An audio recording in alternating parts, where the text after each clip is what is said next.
السلام عليكم بنات، كيف دايرين؟ كنتمنى تكونوا بخير وعلى خير وفي صحه جيده ان شاء الله. اليوم ان شاء الله غادي نصاوب معكم واحد الكيكه ديال القهوه والكاكاو. كنتمنى تنال الاعجاب ديالكم. وبالنسبه للمقادير، عندي الكاكاو، عندي 3 الكيسان ديال الدقيق، غنشوف واش غنستعملهم كاملين ولا لا. عندي كاس ديال سنيده، كاس ديال الزيت، كاس كبير ديال الحليب، تقريبا كيهز ليا كاس ونص ديال العبار ديال العنبه. عندي 3 البيضات، عندي 2 خمارات حمرين، عندي 2 ساشيات ديال القهوه نيسكافيه. ونبداو على بركه الله. درت هنايا قبصه ديال الملحه، غادي ندير البيض فيكم 3 البيضات. ان شاء الله البنات غير جربوها، راه كتجي رائعه في المذاق وغادي تولي معتمده عندكم. كندير البيض، كندير كاس ديال سنيده، كنخلط البيض مع سنيده. ان شاء الله كما قلت لكم غير جربوها. بالنسبه لي دقه عندي كتعجبو. كنطلعوا البيض مع سنيده،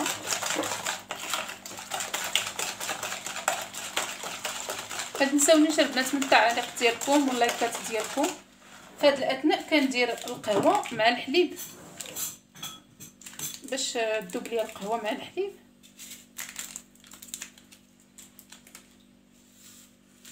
بالنسبه للقهوه كتبقى اختياريه على حساب انت كتبغي. بنت ديال القهوه كتكون مجهده، ديري 2 ساشيات. كتبغيها تكون غير شويه خفيفه، ديري غير ساشيه وحده ديال القهوه ولا معلقه صغيره.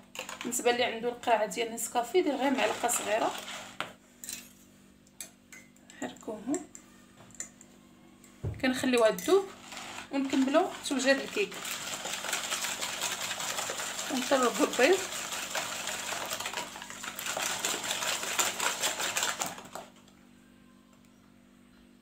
كنبداو نضيفوا الزيت شويه بشويه باش يطلع لنا البيض بهذه الطريقه.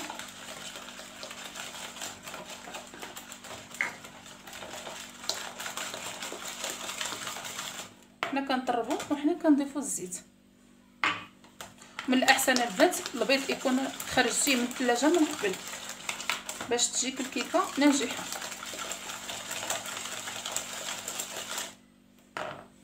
كنضيفوا الباقي ديال الزيت اللي عندنا.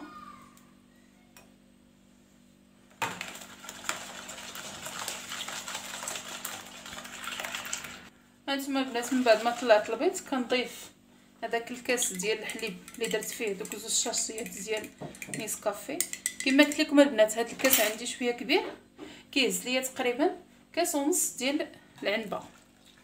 قياس ديال كاس ونص ديال العنبه كنضيفو. كنكمل نخلط المقادير ديالي بطريقه.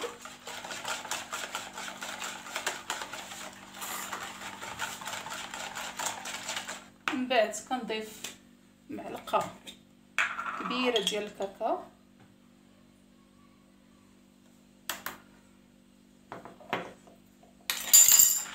كنستمر تحرك بهذه الطريقه.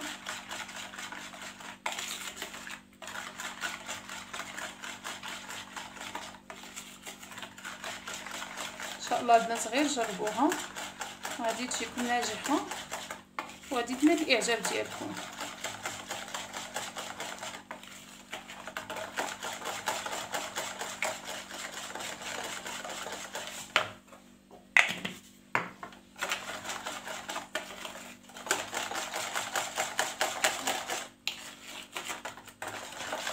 ما كتلاحظوا دابا كنبدا نضيف الدقيق الكاس الاول بالطريقه.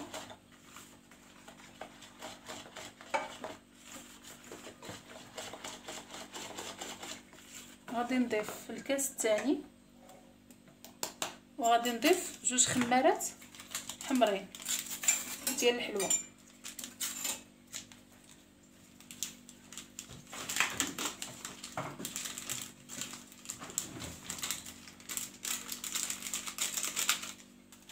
الخماره الاولى، الخماره الثانيه.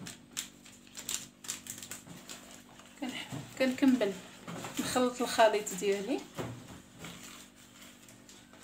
بهذه الطريقه.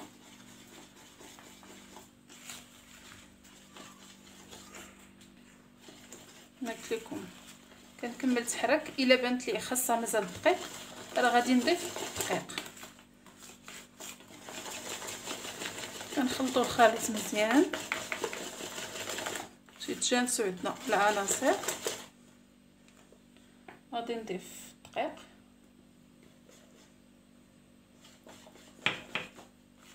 بالطريقه. كما قلت لكم راه الدقيق كيبقى على حسب النوعيه ديال الدقيق، كله والنوعيه ديال الدقيق اللي كيستعمل.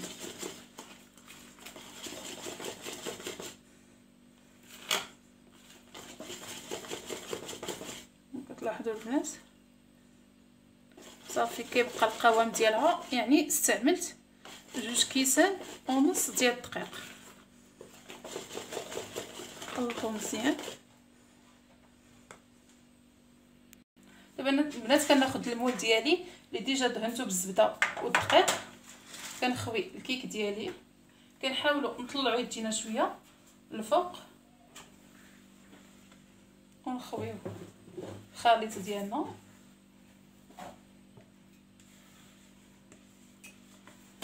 بهذا الشكل. وبالنسبه للفران البنات يكون سخون عندك من قبل، وكنشعلو غير لتحت حتى طيب لينا عاد باش نشعلو عليها من الفوق. دابا البنات انا غندخلها للفران، غنخليها طيب وندوز نوجد معكم الصوص ديال الشوكولاط اللي كندير ليها من الفوق.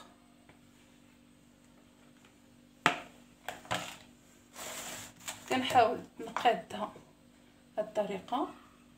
دابا البنات غنديرها في الفران ونرجع معكم. بالنسبه لنا دابا كما قلت لكم ندوز لهاديك الصوص باش غادي نزينها ديال الشوكولاط. بالنسبه لاش كنحتاج فيها، عندي معلقه كبيره ديال النشا، عندي كاس ديال الماء، عندي نص كاس ديال السنيده، عندي معلقه كبيره ديال الكاكاو. كناخذ كاس ديال الماء كنديرو في الكاسرون ديالي، كنضيف عليه نص كاس ديال السنيده، كنضيف عليه هذيك المعلقه ديال النشا. كما قلت لكم بنات غنديرهم يغليو فوق البوطه، وفاش كنحس بهم عقدوا غادي نضيف لهم حبيبات ديال الشوكولاط. كنضيف معلقه ديال الكاكاو، معلقه كبيره،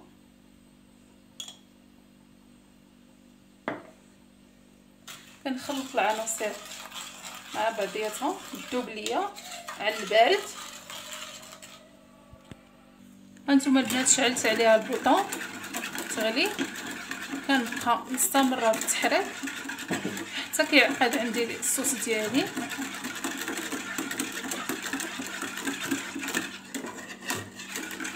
بالطريقه هانتوما البنات من بدا كيعقد عندي الصوص ديالي كنضيف ليه حبيبات ديال الشوكولاط وكنحرك. بنات راه هاد الصوص تحتاجوه في اي حاجه اللي كياكل في كلشي، ينفعكم واقتصادي، كتستعمليه غير بالماء عوض ديال الحليب. صافي غادي نطفي عليه. كما كتلاحظوا البنات كيجي عندي الصوص في هذا القوام راه متماسك. كما قلت لكم البنات تقدروا تستعملوه وكيبقى عندكم حتى في الثلاجه لتحت. بالنسبه الى شاط لكم غنخليه يبرد جانبا. غناخذ كاس ديال الماء، غادي ندير فيه واحد الساشيه ديال نسكافيه، غندير الساشيه ديال نسكافيه هذه باش ملي غتخرج عندي الكيكه من الفرن غادي نسقيها بها. كنحركوها ان شاء الله ملي يخرج الكيك من الفرن وهو سخون غادي نخوي عليه هذا الكاس ديال الماء مع ساشيه ديال نسكافيه او معلقه صغيره ديال نسكافيه، نخليه جانبا ونخلي الصوص ديالي يبرد. كما قلت لكم الكيكه تكون عندي سخونه، خاص الصوص يكون بارد، ونخليها حتى طيب ندير الكيكه ونرجع معكم نوريكم الطريقه ديال التزيين.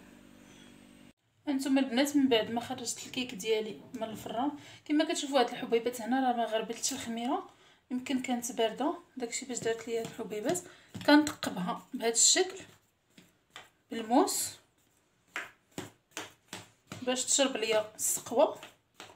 غادي نسقيها كما قلت لكم كاس ديال الماء فيه معلقه صغيره ديال القهوه ولا ساشيه ديال نسكافيه على حسب. قبها مزيان باش تشرب ليا هذيك السقوه. ان شاء الله البنات غير جربوها غتجيكم ناجحه مضمونه 100%.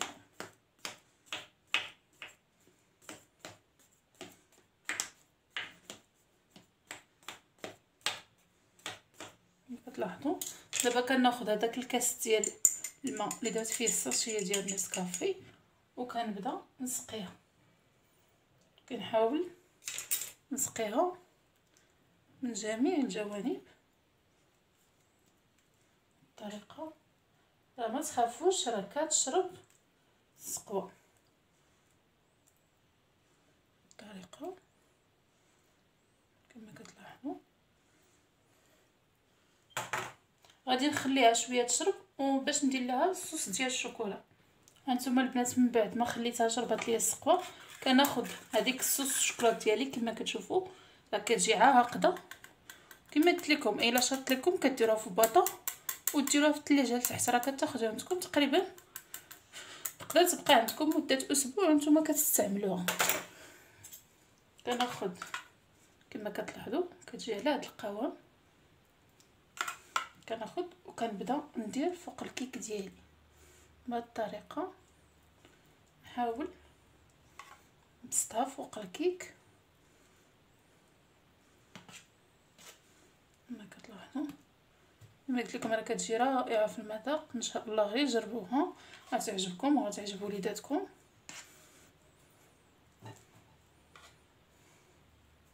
الطريقه كنحاول ندير جميع الاطراف ديال الكيك كما كتلاحظوا وكنخليها تبرد عندي في الثلاجه غير لتحت.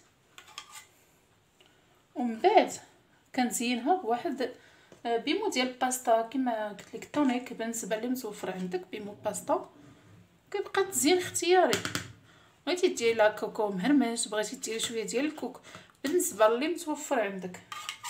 انا كنفضل كندير ليها واحد بيمو ديال الباستا كنحكو فوق منها بالحكاكه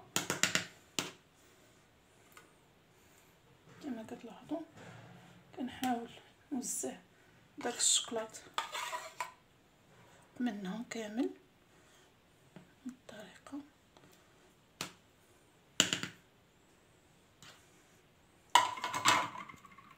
نتوما البنات من بعد ما درت لها الصوص ديال الشوكولات غنديرها دابا في الثلاجه وان شاء الله نوريكم الشكل النهائي ديالها. هانتوما البنات من بعد ما حيتها من الثلاجه قلت لكم حكيت على واحد البيمو ديال الباستا راه كتجي على هذا الشكل. غادي نوريكم كيف جات معايا في الداخل. هانتوما البنات شفتوا كيفاش كتجي من الداخل راه كتجي مسقيه. ها هو الطريف اللي قطعت كتلاحظوا كتجي شاربه السقوه. ان شاء الله البنات غير جربوها راه غادي تنال الاعجاب ديالكم. وما تنساونيش البنات من التعاليق ديالكم. خليتكم في امان الله وحفظه الى فيديو قادم ان شاء الله.